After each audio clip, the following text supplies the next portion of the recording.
میں لڑکی بن کر 5 سال تک عورتوں کے مساج کرتا رہا، لیکن کسی کو شک نہیں ہوا کہ میں ایک مرد ہوں۔ ایک دن بہت امیر عورت نے مجھ سے مساج کروایا اور اس نے مجھے اپنے گھر ہمیشہ کے لیے رکھ لیا اور روزانہ مجھ سے مساج کرواتی۔ ایک دن میں مساج کر رہا تھا کہ مجھ پر تیل گر گیا۔ اس عورت نے مجھے اپنے کپڑے دیے اور کہا چینج کر لو۔ میں گھبرا گیا۔ جب میں اس کے سامنے کپڑے بدلنے لگا تو میرے قدموں تلے سے زمین نکل گئی، کیونکہ میں غربت کا مارا ہوا ایک انسان تھا۔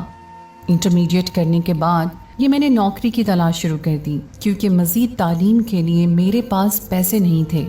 لیکن مجھے نوکری نہ ملنے کی سب سے بڑی وجہ یہ تھی کہ میرا انداز زنانہ تھا۔ میں تیسری جنس کا تو بالکل بھی نہیں تھا، ایک مکمل لڑکا تھا، لیکن نہ جانے کیوں میری آواز بھی کچھ لڑکیوں جیسی تھی اور میرے ہاتھ اور پاؤں بھی لڑکیوں سے مشابہت رکھتے تھے۔ میرے ہاتھوں اور پاؤں کی بناوٹ کو دیکھ کر میرے رشتہ دار مجھے نازک اندام حسین کے لقب سے پکارتے تھے۔ کئی لوگوں کو شک تھا کہ میں تیسری جنس کا ہوں، یہاں تک کہ میرے گھر والوں کو بھی کافی عرصے تک یہی لگتا رہا، لیکن میں ایک مکمل لڑکا تھا۔ بس نہ جانے کیوں میرے ہاتھوں کی بناوٹ ایسی تھی، تھوڑی بہت آواز بھی زنانہ تھی۔ میں جدھر بھی کام لینے کو جاتا کوئی بھی مجھے کام نہیں دیتا، ہر کوئی مجھے تیسری جنس کا سمجھ کر جھڑک دیتا۔ کوئی بھی میری بات کا یقین کرنے کو تیار نہیں تھا کہ میں ایک لڑکا ہوں۔ اگر میں خواجہ سرا ہوتا تو پھر بھی کوئی بات ہوتی، لیکن میں تو ویسے تھا ہی نہیں جیسا دنیا مجھے سمجھ رہی تھی۔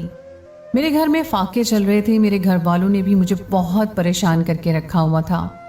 وہ لوگ بھی میری ذات سے نفرت کرتے تھے، کیونکہ ان کو بھی میں عجیب ہی لگتا تھا۔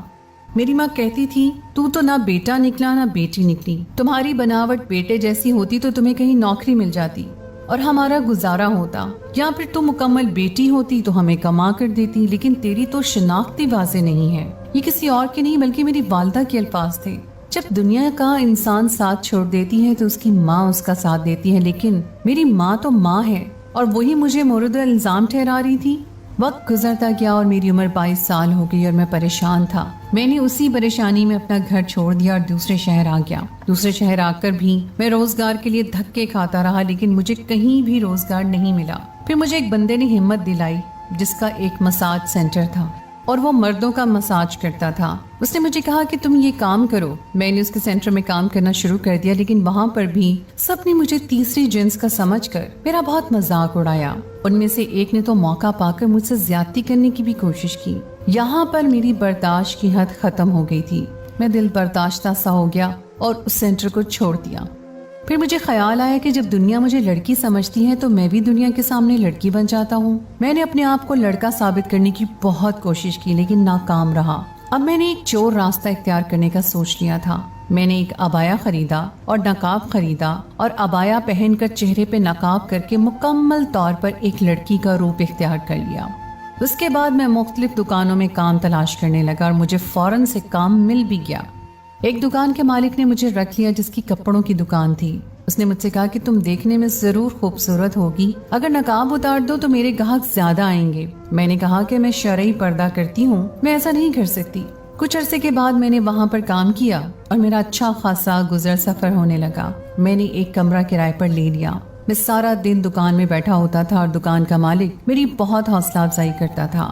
وہ مجھ پر اس قدر مہربان تھا کہ میں حیران ہو جاتا تھا کہ یہ شخص مجھ پر اتنا مہربان کیوں ہے۔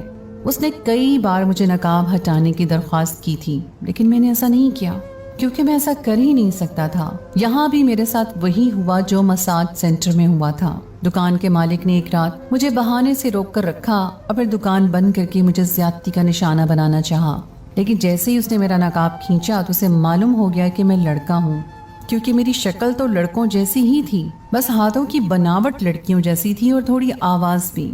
میرا چہرہ دیکھ کر دکان کے مالک نے مجھے بہت لعنت ملامت کی اور کہا کہ تم دھوکے سے یہ کام کر رہے تھے لڑکی بن کر۔ میں نے کہا تم نے مجھے اسی مقصد کے لیے ساتھ رکھا ہوا تھا، اگر میں واقعی لڑکی ہوتا تو تم تو میری عزت تار تار کر دیتے آج۔ میں لڑکی نہیں تھا، لڑکا تھا، مجھ میں اتنی طاقت تھی کہ میں اسے دھکا دے دیتا۔ میں اپنے آپ کو بچاتے ہوئے کامیاب ہو گیا اور جب اس نے میرا نقاب کھینچا تو اسے میری اصلیت پتہ چل گئی۔ اس کے برعکس جو میری جگہ کوئی اور لڑکی ہوتی تو وہ یقیناً اپنا دفاع نہیں کر سکتی تھی، کیونکہ وہ شخص بہت طاقتور تھا۔ لیکن میں بھی ایک مرد تھا اور میرے اندر بھی طاقت تھی اور میں نے خود کو بچا لیا. میں وہاں سے بھاگ نکلا. مجھے بہت افسوس ہو رہا تھا کہ یہ دنیا کیسی ہے، نہ لڑکے کو چھوڑتی ہے نہ لڑکی کو. جب میں لڑکی بن کر دنیا کے سامنے جاتا ہوں تو کہتے ہیں کہ مجھے دھوکہ دیا تم نے، تم تو لڑکے ہو. اور جب میں لڑکا بن کر سامنے آتا ہوں تو مجھے تیسری جنس کا سمجھ کر حقارت سے دیکھتے ہیں. میں ایک بار پھر سے بے روزگار ہو گیا تھا، لیکن میں نے ہمت نہیں ہاری. اسی طرح عبایا اور نقاب پہن کر اپنی آواز کو مزید زنانہ بنا کر میں نے دوسری نوکری کر لی. یہ بھی ایک دکان تھی اور وہاں کی مالکن ایک عورت تھی، تو مجھے ذرا تسلی تھی. اس عورت نے مجھے نقاب ہٹانے کا بھی نہیں کہا. اس عورت کا چھوٹا سا بوتیک تھا اور میں اس کی بوتیک کا خیال رکھتا تھا اور اس کے گاہکوں کو ڈیل کرتا تھا. ایک دن وہ عورت بہت پریشان تھی. میں نے پریشانی کی وجہ پوچھی تو اس نے کہا کہ میرے سر میں درد ہے اور میرا انگ انگ دکھ رہا ہے. میں نے اسے کہا کہ ایسے میں آپ کا سر دبا دیتی ہوں. میں نے اس کا سر دبایا تو اس کو بہت آرام ملا.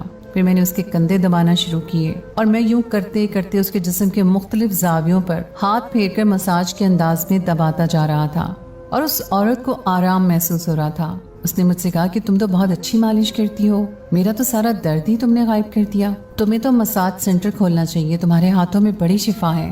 یہ مساج سینٹر والی بات اس نے شاید ایسے ہی بول دی تھی، لیکن یہ بات میرے ذہن میں بیٹھ گئی. میں نے سوچا بات سچ ہے کہ میرے ہاتھوں میں اتنی شفا ہے، میں بہت اچھے سے مساج کر سکتا ہوں. لیکن سارا مسئلہ یہی ہے کہ میں مردوں کا مساج کرتا تھا تو وہ مجھے غلط نگاہ سے دیکھتے تھے، میرا مذاق اڑاتے تھے. پھر مجھے خیال آیا کہ کیوں نہ میں عورتوں کا مساج شروع کر دوں، عورت بن کر ہی. اور یہ خیال آتے ہی میرے اندر خوشی کی ایک لہر دوڑ گئی. اگلے دن جا کر میں نے اپنی مالکن سے کہا کہ مجھے تھوڑا قرضہ چاہیے، میں جلدی آپ کا قرضہ واپس کر دوں گی. میری مالکن بہت اچھی تھی، بہت اچھی دل کی مالک تھی اور اب وہ روزانہ ہی مجھ سے مساج کروایا کرتی تھی. اس نے مجھے کہا ٹھیک ہے، اگر تم اتنی پریشان ہو تو میں تمہیں تھوڑا بہت قرضہ دے دیتی ہوں. تمہارا اخلاق اور کام کا انداز مجھے بہت اچھا لگا ہے، اس لیے مجھے تمہاری مدد کرنے میں کوئی مسئلہ نہیں ہے. اس نے مجھے اچھی خاصی رقم قرض میں دے دی تھی اور میں خوشی سے نہال ہو گیا. میں نے اس رقم سے ایک مساج سینٹر کھول لیا عورتوں کے لیے. وقفے وقفے سے عورتیں آتی رہیں. میں نے یہ سینٹر قرضے کی بنیاد پر کھولا تھا اور خدا سے دعا مانگ رہا تھا کہ میرا کاروبار چل جائے تاکہ میں اپنی مالکن کا پیسہ واپس کر سکوں. میں دن کو عورت کی بوتیک میں کام کرتا اور شام کو اپنا مساج سینٹر کھولتا اور عورتیں آتی تھیں اور مجھ سے مساج کرواتی تھیں. اور میں نے نقاب کیا ہوتا تھا، وہ مجھ سے میرے نقاب کی وجہ پوچھ رہی تھی تو میں نے یہی کہا کہ بس میں شرعی پردہ کرتی ہوں. میرے ہاتھوں کی بناوٹ سے کسی عورت کو شک نہیں ہوا کہ میں اصل میں ہوں کون. میں ہمیشہ سوچتا تھا کہ خدا نے میرے ہاتھ ایسے کیوں بنائے ہیں، کیوں میرے حاضرانہ طرز کے ہیں. لیکن آج خدا کی سی نعمت کا مجھے اندازہ ہو گیا تھا. اس میں کوئی چیز بیکار نہیں بنائی تھی اس نے. میرے ہاتھ ہی تھے جو میرے کام آ رہے تھے. میرا کام چل پڑا تھا، میرا مساج سب کو بہت اچھا لگ رہا تھا، ہر کوئی میری تعریفیں کر رہا تھا اور میرے گاہکوں میں اضافہ ہوتا جا رہا تھا. جو بھی عورت مجھ سے مساج کرواتی وہ آگے جا کر دوسری عورتوں کو مشورہ دیتی کہ اس کے ہاتھ میں بڑی شفا ہے. اکثر ایسی عورتیں آتی تھیں جن کو جسم کی تکلیف کا مسئلہ ہوتا تھا اور مساج کرنے سے ان کی تکلیف غائب ہو جاتی تھی.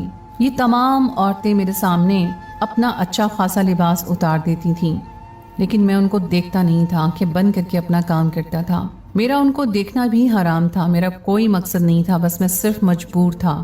پھر ایک دن ایک بہت بڑی گاڑی میں ایک عورت آئی جو بہت زیادہ امیر لگ رہی تھی. میرے پاس اتنی امیر عورتیں نہیں آتی تھیں، لیکن وہ عورت کچھ زیادہ ہی امیر تھی. اس کا لباس اور اس کی گاڑی سب کچھ چیخ چیخ کر اس کی حیثیت کی گواہی دے رہے تھے. وہ عورت میرے پاس آئی اور اس نے مجھ سے کہا کہ میں نے تمہارے مساج کی بہت تعریف سنی ہے، مجھے جسم میں بہت تکلیف رہتی ہے، میں بہت زیادہ اذیت میں ہوں، کوئی دوائی بھی اثر نہیں کرتی ہے، میرا وزن زیادہ ہونے کی وجہ سے میرا جسم بہت درد کرتا ہے، اس لیے میں تم سے مالش کروا کر دیکھنا چاہتی ہوں کہ اثر ہوتا ہے کہ نہیں. وہ عورت جیسی بھی تھی، امیر کبیر صحت مند عورتیں ایسی ہی ہوتی ہیں، بھاری جسامت کے ساتھ.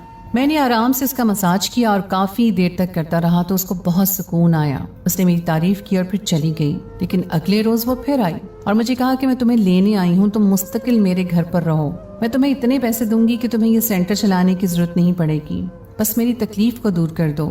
اس کی بات سن کر تو میں حیران رہ گیا تھا. وہ مجھے اتنا پیسہ دینے پر تیار تھی کہ مجھے سینٹر چلانا ہی نہ پڑے گا. یعنی کہ قسمت مجھ پر مہربان ہو رہی تھی. سارا دن سینٹر میں ذلیل ہونے کے بجائے مجھے ایک ہی عورت کا مساج کرنا تھا اور میرے مہینے بھر کا خرچ نکل آتا.